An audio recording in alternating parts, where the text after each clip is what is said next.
I just wanted to, because I ain't really want to go on my walk today. Tired, feet hurt, and I got to do some work.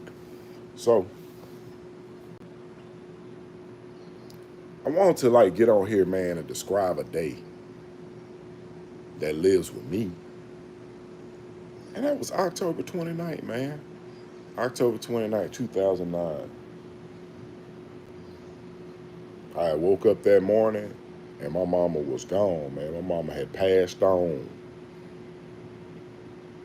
And before this, when I found out she had cancer and she was gonna pass on, um, I started getting in preparation to like be the person that's in charge. But nothing prepares you for when somebody that's like a really strong personality in your family about to die. Nothing prepares you for stuff like this. And so you basically trying to prepare as much as you can on the spot. Like my mom had cancer, it became terminal, spread to her brain. And me going to most of her doctor's appointments, I remember the song that was playing.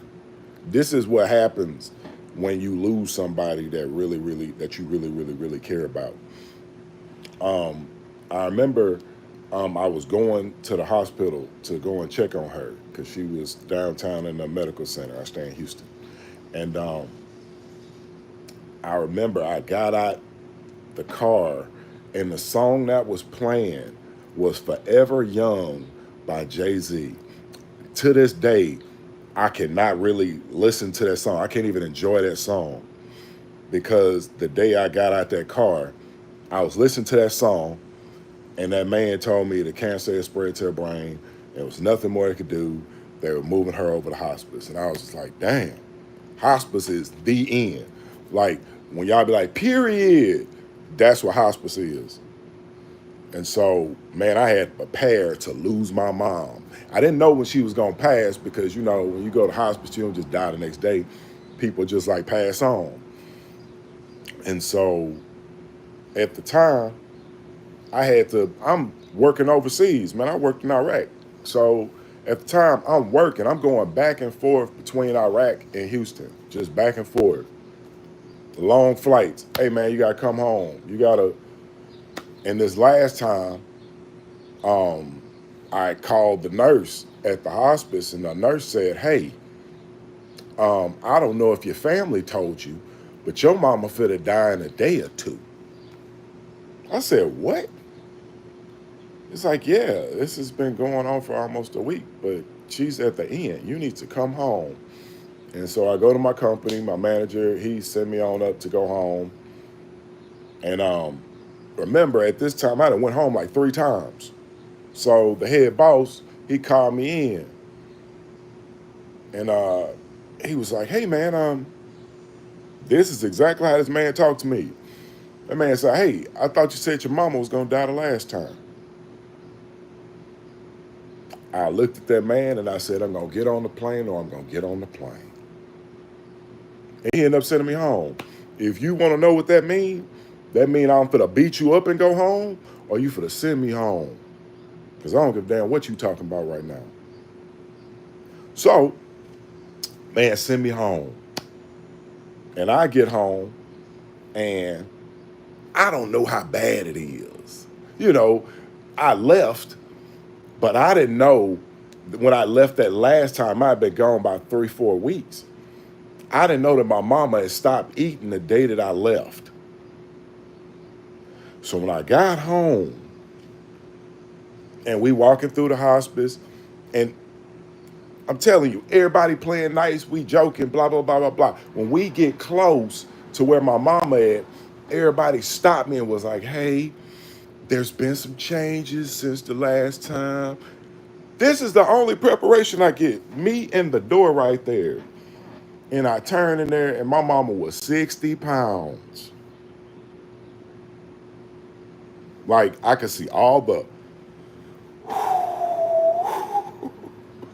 I could see all the bones in her face. I could see all the bones, and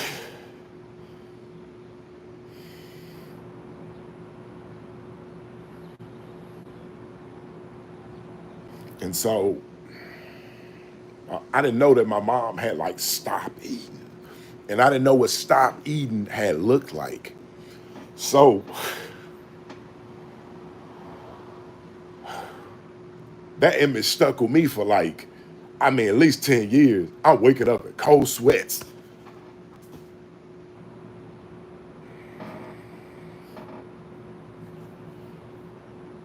So I get over it. I gotta stay strong because it's coming close to the day I gotta grow up. Because my mama finna die, so I gotta really grow up. So they up in there, man, they trying to feed my mama, and my mama jaws like her like, so when you lose all of this weight, you don't have like lips no more. Like your lips just go away. So it was just like teeth. And they were still trying to feed her. And like she locked on and she would not let go of that food that put her. She was trying to kill herself. And so we loosed the thing out. And right after that, I say, hey, release my mama today. Take my mama home. My mom not for to die here. Yes, sir. We're not for to play this game. My mom's for to die at home. That was the first adult decision that my family was not willing to make that I was. My mom ain't for to die here. Not around these goofy ass people. Still trying to feed her and she trying to get on up out of here. So took my mom home.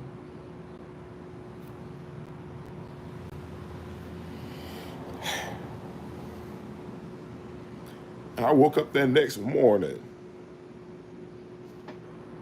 and she was gone. Gone. It was like 5 in the morning. Imagine, like this the thing. Imagine people that's not good with time. You're not good with dates. You're not good with anything. But when you lose somebody close, you start feeling everything about everything. Like, it's a lot of people that are losing people, and now you finding out how powerful your mind is. Just in this moment, you finding out just how powerful your mind is.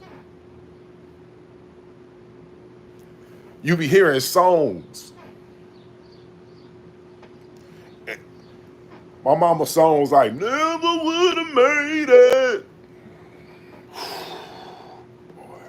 Boy, I could not listen to that song for 12, 13 years.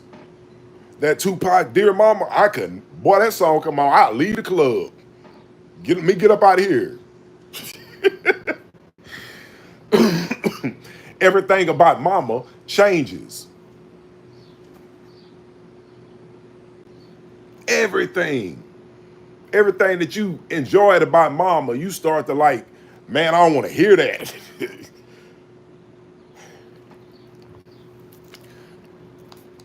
Like if you a man and you like a strong man and you like nothing break you, this one will.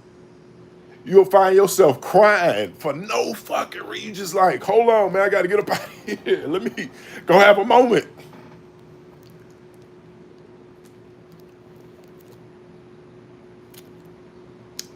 Because you can't control it. And at all this time, that stuff is going on, this spiritual stuff is going on that you can't control. Like right now, my mama died almost 16 years ago, and I feel it like it happened yesterday. Like that's how it is, and you can't control it. There's nothing you can do about it.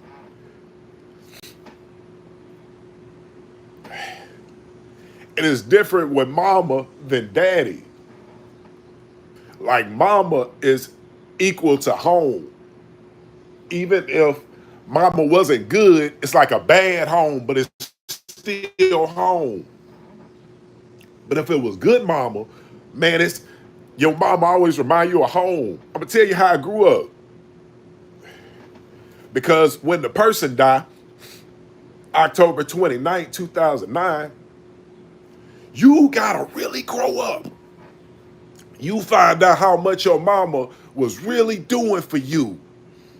You find out how much your mama was really protecting you from your aunts and your uncles and your cousins. And you gotta go in there, man. You gotta get tough with these people, man. Because they gonna challenge you.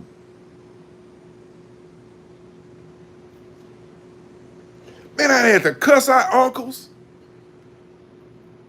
I had an uncle that got on drugs. Man, I had to like shake this man. I was like, man, what's going on, man? Like I had to shake this man. Like you see your family dying because somebody that they loved done died. There ain't nothing you can do.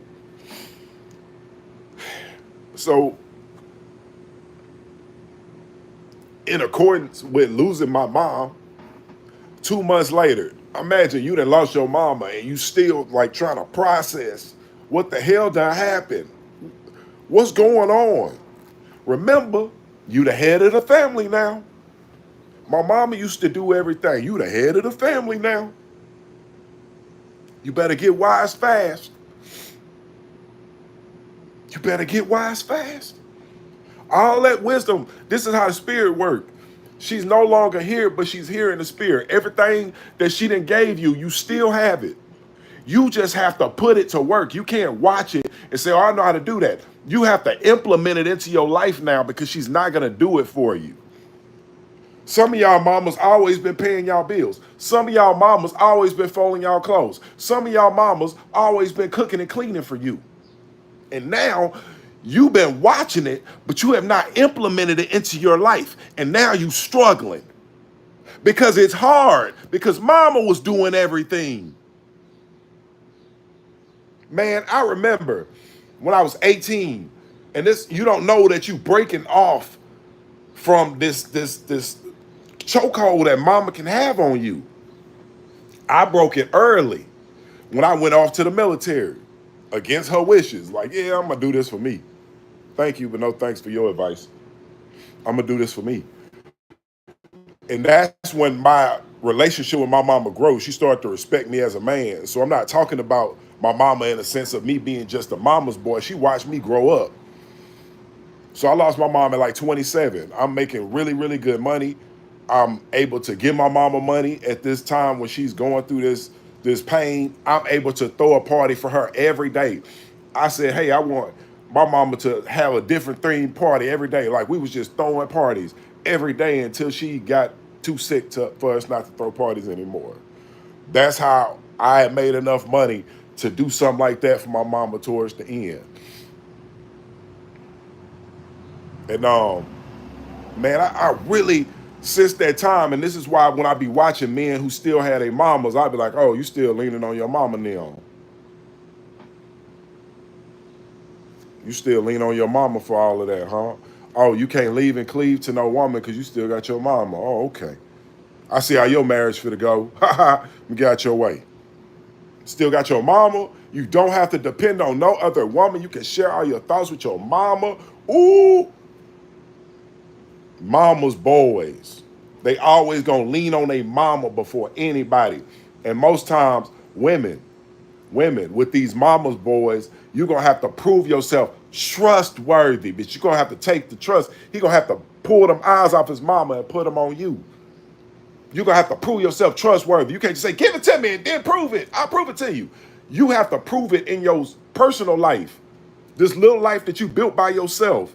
This is how he gonna start. Like me, I'm me.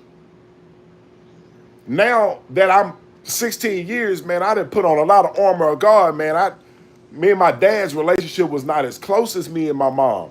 So then I had to start listening. I had to start trusting something that was outside of me. This is a part of growing up. I had to trust something that was so outside of me. I had to truly trust in myself. Bruh, mama, like when I said mama is home, for 2 years, I had paid her phone bill just so I could call and hear the voicemail. just so I could hear her voice, man. I could hear her voice. And I did that for 2 years, just so I could hear my mama voice. Like, man, and then man, when that phone got cut off, man, and you like, man, I don't have nothing. I don't know about no videos, nothing of where my mama voice is at. I don't know. But man, you can't, like, man, I don't even know what my mama voice sound like no more. And what be hurting me the most. That's how much growing up I done done. That's how much leaving and cleaving I done done. Because even though my mama is spiritual, she's given me a lot of things in the spirit to, like, for me to go on in my 27 years. My wife is put into a role, man, and she had took this role. And so I have been able to trust and give my heart to a woman.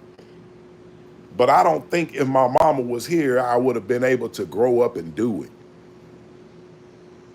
Like, fully give my heart to a woman. Like, man, if your mama ain't here, you really, really, really gotta trust somebody. Like, you don't have no sister, you don't have no siblings. You really gotta trust people. Because your mama, your siblings, they be the ones praying for you the most.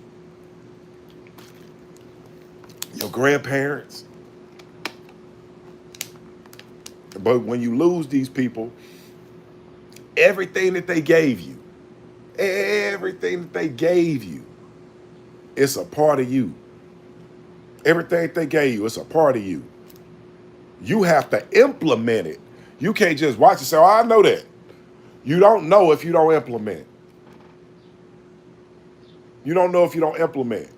But those great characteristics, you can, like, leave all the bad stuff. Say, man, all the bad stuff they did to me, I just won't do that to my mate, or I won't do that to my spouse. I won't do that to my children.